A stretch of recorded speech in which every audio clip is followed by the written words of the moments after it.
And in Japan, thousands of people are, well, watch keenly to see the emergence of the new president in the United States, Mr. Donald Trump.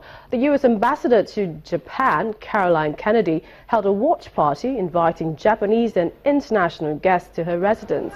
She says she hopes the new president, Mr. Trump, will stand for tolerance and respect for human rights. The America that I know deserves a president that stands for tolerance, inclusion, diversity, respect for human rights, the rule of law, and a commitment to those who are often left out of the solutions, women, children, the less fortunate.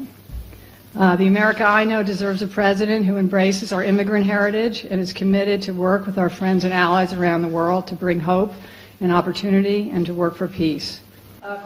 And even though ambassadors are not supposed to express any opinion, and you know that I'm going to abide by the rules, I think we're going to get the kind of president we deserve.